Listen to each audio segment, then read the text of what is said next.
मेरा पिछला वीडियो जो इंडियाज़ गॉट लेटेंट शो पर रणवीर इलाहाबादिया और समय रैना द्वारा व्यक्त किए गए विचारों से उत्पन्न विवाद से संदर्भित था और जो समाज में ओटीटी प्लेटफॉर्म्स और स्टैंड अप कॉमेडी के जरिए जिस प्रकार की अश्लीलता फैलाई जा रही है उसके संदर्भ में था।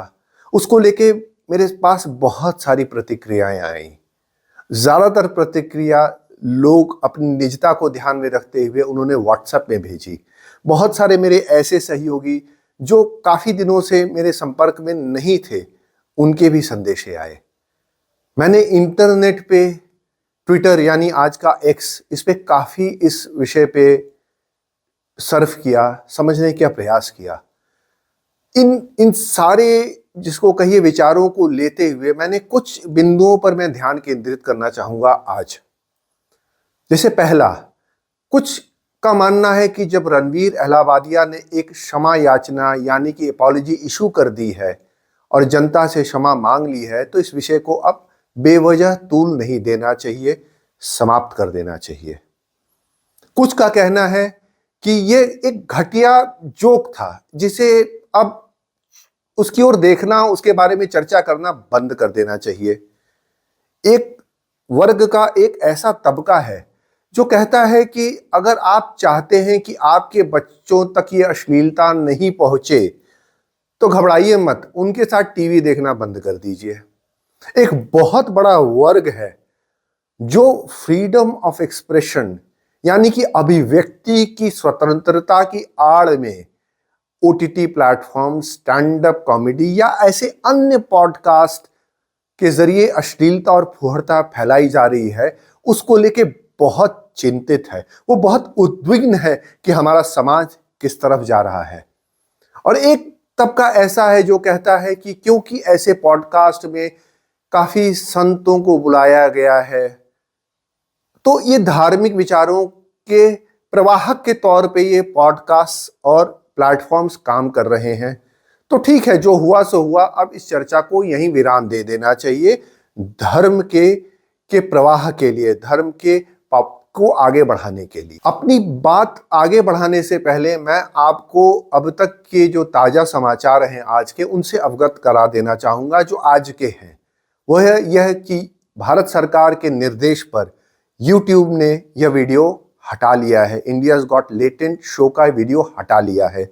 दूसरा ये कि संभवतः लोगों में जो आक्रोश फैला है उसको ध्यान में रखते हुए जो पार्लियामेंट्री पैनल ऑन आईटी है वो संभवतः रणवीर इलाहाबादिया और समय रैना को अपने समक्ष प्रस्तुत होने को कह सकता है, अपना वर्जन, अपना व्यू पॉइंट रखने के लिए। अब हम चलते हैं कि रणवीर इलाहाबादिया की क्षमा याचना के बाद इस विषय को क्या तूल देना बंद कर देना चाहिए। प्रारंभ में मैं आपसे कह देना चाहूंगा, मेरा रणवीर इलाहाबादिया, समय रैना या किसी भी पॉडकास्टर से, किसी भी स्टैंड अप कॉमेडियन से, किसी भी ऐसे व्यक्ति से कोई सरोकार नहीं है। मेरा उससे व्यक्तिगत कोई दूरी नहीं है, कोई क्रोध नहीं है, कोई क्लेश नहीं है। मैं सिर्फ जो समाज में जो विचारों की अश्लीलता, फूहड़ता और एक जिसको कहिए विकृति का फैलाव हो रहा है ऐसे प्लेटफॉर्म्स के जरिए जो बिल्कुल अनरेगुलेटेड चले जा रहे हैं, मेरा जो विरोध है सिर्फ उस पे है। तो आइए पहले क्षमा याचना की बात करें।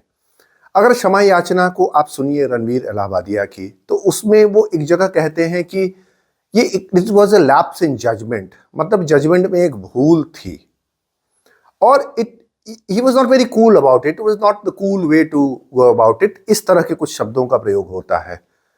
मैं पहले ये कहना चाहूंगा कि ये बिल्कुल मैं सहमत नहीं हूं कि लैप्स इन जजमेंट था, और ये कूल शब्द पे तो मैं बाद में आऊंगा।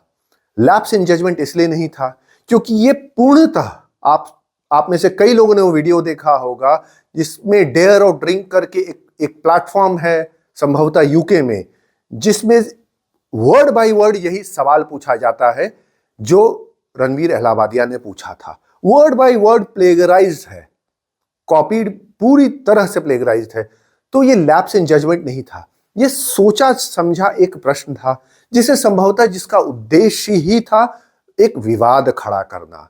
उस विवाद से क्या होता है कि ये एक पैटर्न बन चुका है कि आपको लाइक्स मिलते हैं, आपको डिसलाइक्स मिलते हैं। लोग डिसलाइक्स भी पसंद करते हैं, लोग स्वयं को गालियां दिलवाना पसंद करते हैं, क्योंकि उनके प्लेटफॉर्म को उससे ट्रैक्शन मिलता है। उस ट्रैक्शन से उनको मोनेटाइज होते हैं, उनको बेनिफिट पहुंचता है।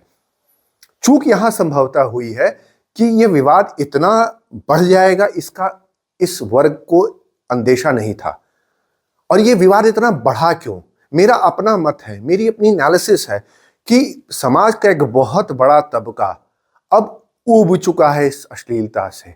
आप किसी चीज को, किसी भी एक बुरी चीज को, गंदी चीज को कुछ दिन नजरअंदाज कर देते हैं कि यह स्वतः समाप्त हो जाएगी, पर जब वो विचार, वो विकृति एक ऑर्गेनिक रूप लेने लगती है, क्योंकि उसको कोई प्रोटेस्ट उसके खिलाफ हुआ नहीं रहता है, तो लोग उसको मेन स्ट्रीम मानने लगते हैं कि ये तो सामान्य है चीज करना। तब समाज का और तबका अचानक उसकी भी नींद कहीं ना कहीं खुलना शुरू होती है कि इस तरह से हमारा जो समाज बीमार होता चला जा रहा है उसको रोकना तो पड़ेगा। तो इतना बड़ा एक रिएक्शन आएगा, काउंटर रिएक्शन आएगा, इसका मुझे लगता है कि बिल्कुल अंदेशा नहीं था।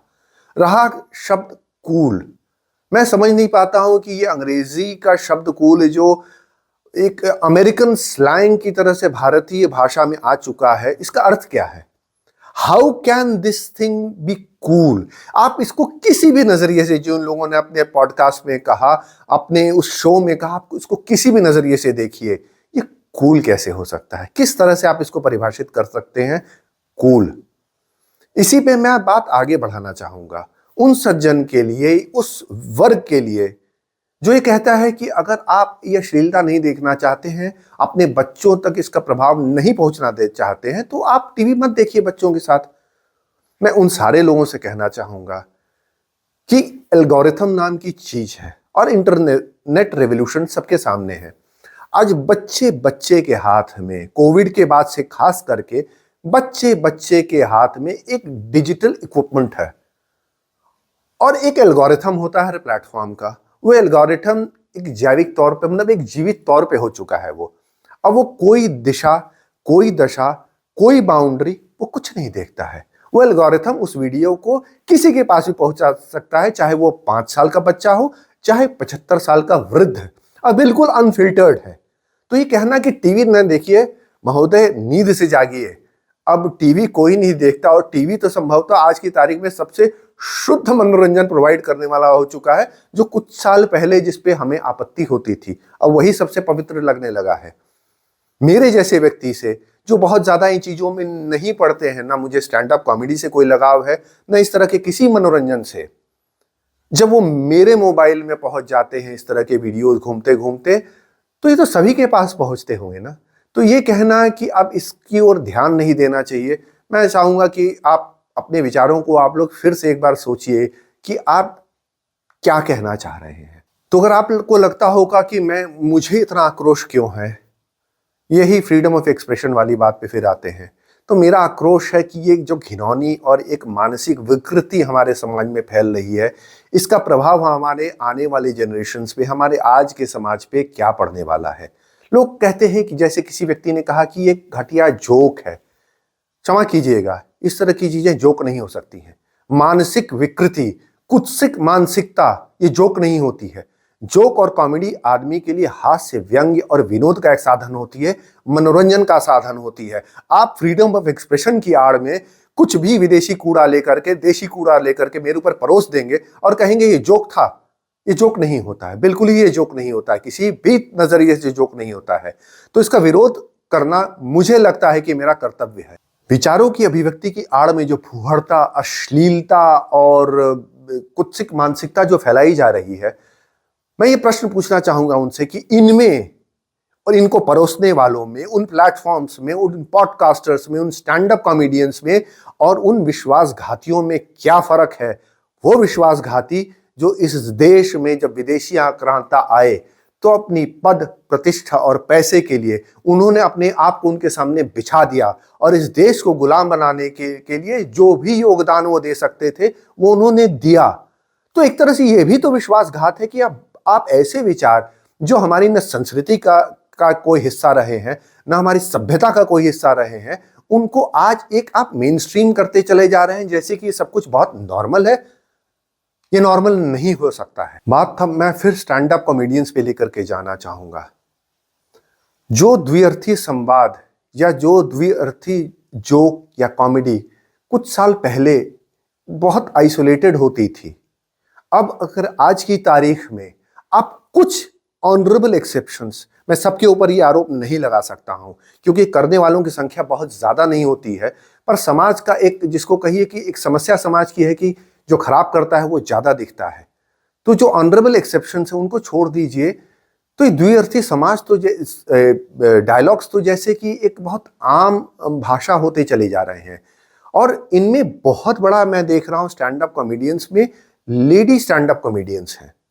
और ये सारी स्टैंड अप कॉमेडी जो होती है उसका एक बहुत बड़ा भाग जो है वो महिलाओं के अंगों के बारे में, उनके बारे में गंदे विचार व्यक्त करते हुए, क्षेत्रवाद को बढ़ावा देते हुए, गाली गलौज करते हुए। इसी इंडियाज गॉट लेटेंट शो जिसमें रणवीर अहलावालिया का विवाद हुआ, उसमें एक महिला भी बैठी हुई थी।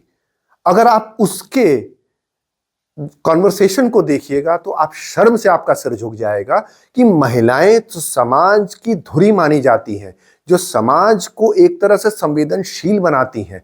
The hand that rocks the cradle rules the world कहा जाता है। महिलाएं संवेदना डालती हैं पुरुष में। वो महिलाएं स्टैंड अप कॉमेडियंस खड़े होकर के न समाज की चिंता न परिवार की चिंता, कुछ भी बोली चली जा रही हैं। आखिर में इसको कहीं तो कभी तो विराम लगाना पड़ेगा। ये उनको भी अंदर जाकर के सोचना पड़ेगा कि आखिर में ये हो क्या रहा है।